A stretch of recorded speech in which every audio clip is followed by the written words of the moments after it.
Today I have a 5% max play in Major League Baseball, but I'm going to go over all the games on the slate today and give you my professional capper breakdown. Those of you who won the movie quote title competition in my previous two videos, please use the link up in the corner. It's my Twitter X handle, and DM me your YouTube name so I can send you my 5% play for free. The first game on the slate today for the 18th of June is the Cardinals at the Marlins. These teams are quite neck and neck in the rankings, although the Cardinals are slightly better. But yesterday, as we saw, these Miami Marlins don't give up, and against a poor quality team like the Cardinals, they can kind of stay in the game, but their horrible bullpen will usually give it away at the end. I don't have an official play on this game, but I'll give you my stats on the teams. Lance Lynn is starting for the Cardinals, while Rodri Munoz is going for the Miami Marlins. I don't really have a good read on Munoz because he hasn't started enough to register in my database. But Lance Lynn, as I've said in my previous videos, I rank starting pitchers on a curve of 30 so I can match those stats with the hitting and the bullpens for the team stats. And I have Lance Lynn ranked 18th out of 30, so he's below average pitcher. As far as the bullpens are concerned, I have the Cardinals ranked 20 out of 30 teams, and I have the Marlins ranked 23 out of 30 teams. And in batting, they're both pretty poor. I have the Cardinals ranked 23, and I have the Miami Marlins ranked dead last at 30. So I'm not going to make an official play on this game, although the Cardinals are a better team and should be able to pull it out. But again, if you watched yesterday's game, the Cardinals take the lead, they give it up, they take the lead, they give it up, and finally in extra innings, they win. Could be a game kind of like that. The bettable information you should take with you is the fact that the Marlins are terrible, and the Marlins are behind the Cardinals in every measurable category, but only marginally, so it's not enough for me to make a confident play on. The next game I'm going to cover is the Reds and Pirates. We've got Nick Lodolo starting for the Reds, while we have Bailey Falter going for the Pirates. Breaking this down, batting-wise, these teams are pretty neck and neck. Out of 30 teams, I have the Pirates ranked 13, and I have the Reds ranked 15. Bullpen, fairly close, but the Reds have a small advantage. They're ranked 14, while the Pirates are ranked 18 out of 30 in bullpens. The difference in this game is probably going to be the starting pitching. I have Nick Lodolo ranked right in the middle on that curve of 30.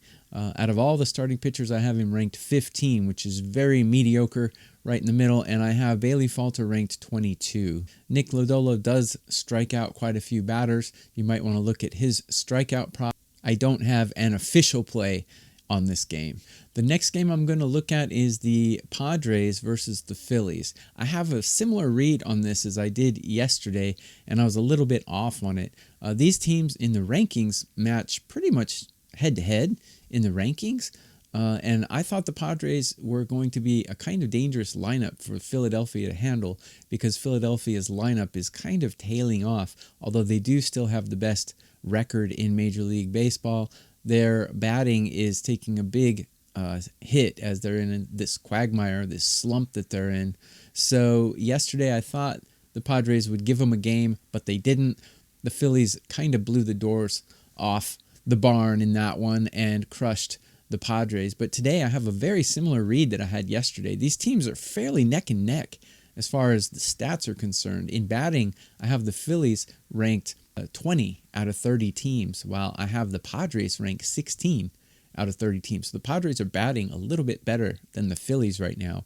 Bullpen-wise, I have the Phillies ranked 10 out of 30 teams, while I have the Padres ranked 18 out of 30. So batting advantage Padres, bullpen advantage Phillies. Starting pitcher, again, we swing back to an advantage for the Padres as Michael King takes the mound, and I have him on that 30 curve. Out of all starting pitchers, I have Michael King ranked 5th, which is really high. He's got good peripherals, good numbers, and I have Aaron Nola, who everybody seems to love, but I have him ranked 15 out of 30. So what do we do with this game? I have the Padres with advantages in batting and starting pitching, while I have the Phillies the advantage with the bullpen.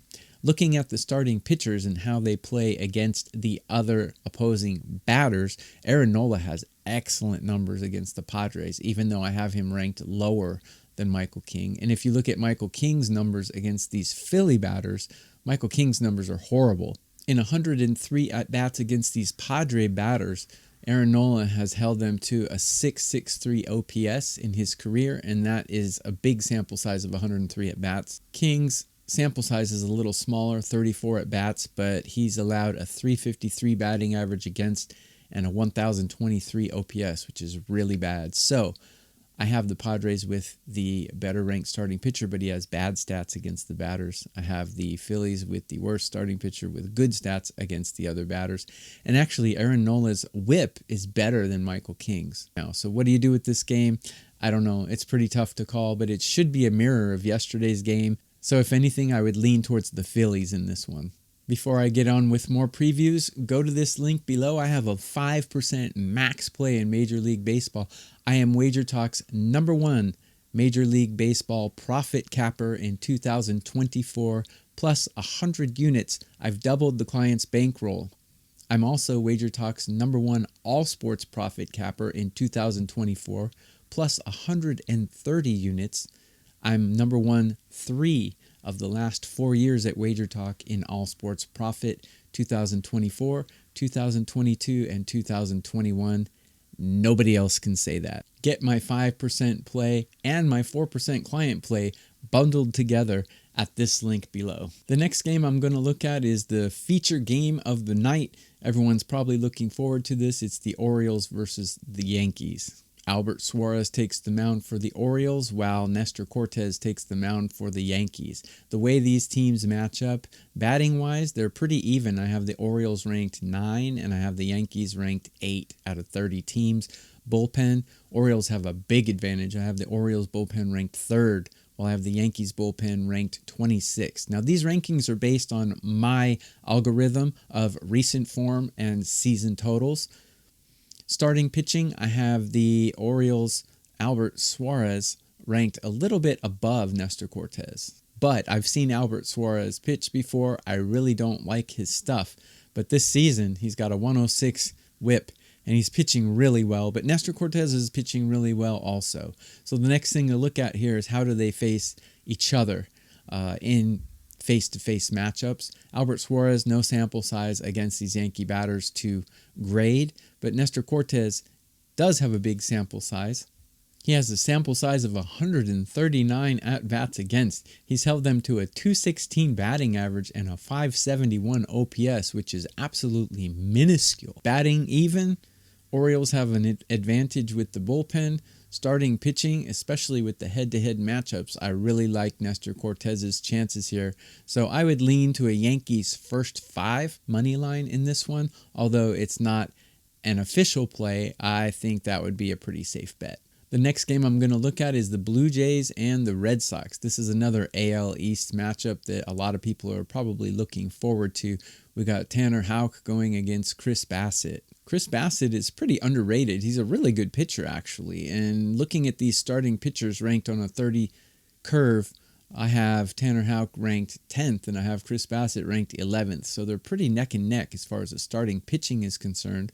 Bullpen-wise, fairly close as well. I have the Blue Jays ranked 9 and the Red Sox ranked 12th. Batting, though, the Red Sox are on a heater.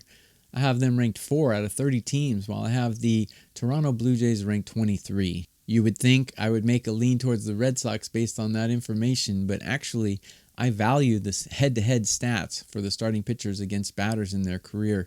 Tanner Houck has absolutely horrible numbers against these Blue Jay batters in his career. In 43 at-bats against these Blue Jay batters in his career, he's given a .302 average against and an .804 OPS. That's not horrible, but anything over .750, I start to get a little worried about how that pitcher does against these guys. Chris Bassett against these Boston Red Sox batters in his career has a 32 at-bat sample size. He's held them to a tiny 125 batting average against and a really nice 500 OPS against. So advantage goes to Bassett here. So what do we do with this game where we have Toronto with the bullpen advantage and the starting pitching head-to-head advantage, but Boston with the hitting advantage. I think taking the Blue Jays first 5 on the run line plus 0.5 would be a decent bet. I lean to that.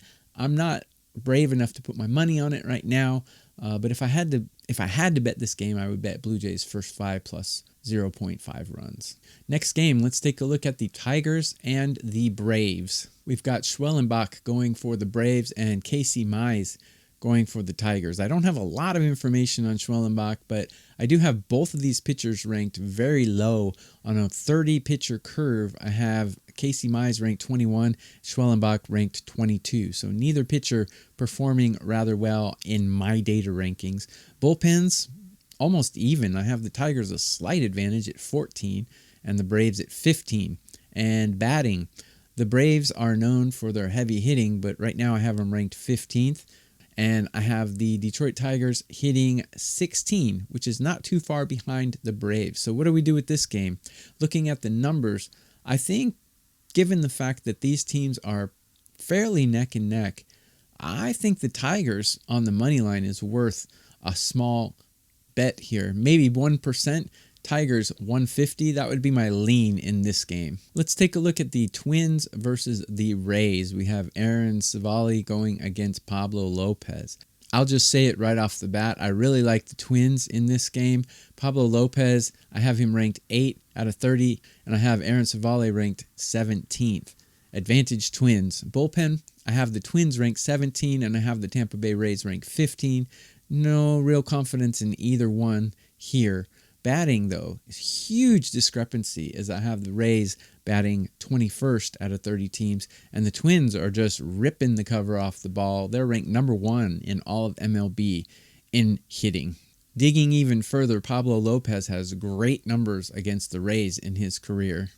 In 55 at-bats against, he has a 164 batting average against and a 484 OPS, which is amazing. This actually is a client play that I put out to my clients. I really like the Twins on the money line here. You could even give a -1 or a 3-way money line to get a little better number, but I really like the Twins in this game. I'm backing Pablo Lopez. That's a free play that I gave to my clients. Another way to approach this game would be Twins first 5 money line as well. Sometimes it's good to take out the only one category that the other team has an advantage, and in this case, it is a small advantage, but the Rays have a slightly better bullpen, so if you don't trust the Twins bullpen, you can just remove them and take Twins first 5 money line.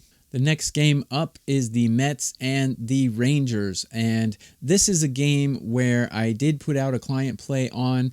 Let's take a look at the matchup. We got Luis Severino against Michael Lorenzen. So batting-wise, I have the Mets hitting 6th out of 30 teams. They're hitting really well right now, and I have the Rangers hitting 28th. So despite their wonderful season and hitting stats last year, they're kind of toiling in the bottom 5 right now, and they have been for a couple weeks. Bullpen-wise, the Mets have a huge advantage. I have the Mets ranked 2nd in all of Major League Baseball. Good thing they removed Diaz from that closer role. And I have the Rangers pretty mediocre, ranked 16, their bullpen out of 30 teams. Starting pitching, I have Luis Severino ranked 21, while I have Michael Lorenzen ranked 14 out of 30 team curve. I did give this play out to my clients earlier, but I do like Luis Severino over 17.5 outs recorded.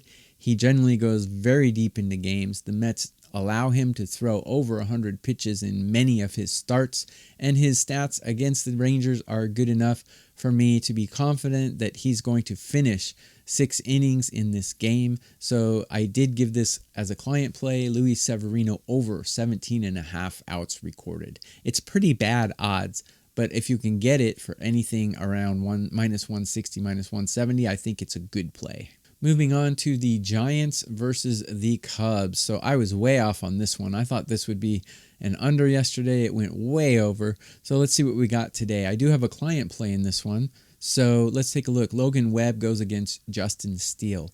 And the starting pitchers ranked on a 30-pitcher curve, I have both pitchers ranked very high. I have Logan Webb ranked 5th, while I have Justin Steele ranked 8th.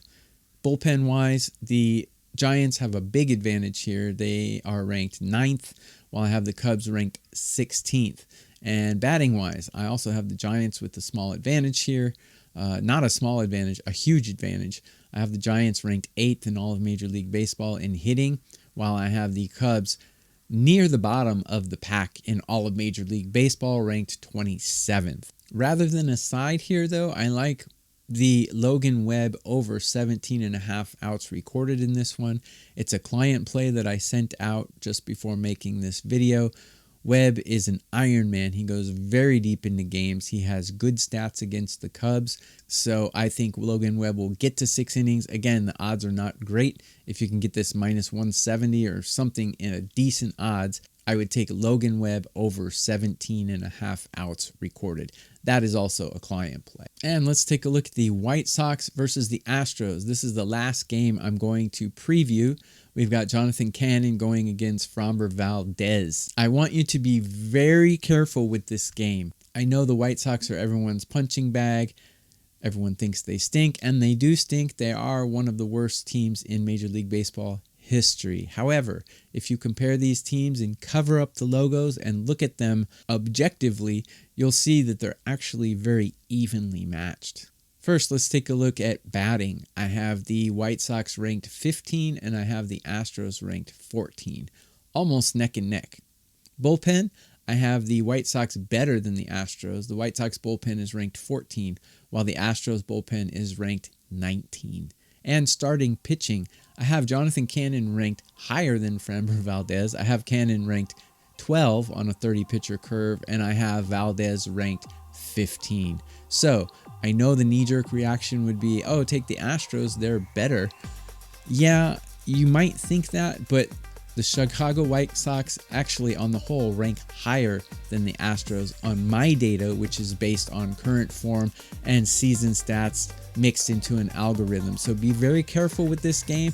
I'm not dumb enough to put my money on a horrible team like the White Sox, but I definitely would not bet the Astros in this game. If they win, so be it, but it's not worth the risk according to my data. So I don't have an official play on this, but I wanted to share my data with you because sometimes not betting makes money for us as well. I have a 5% play in Major League Baseball today. It's a max play. You can get it at this link below. I have it grouped together with a 4% client play, and you can get both of those from the #1 MLB profit capper at WagerTalk in 2024. Nobody else can say that.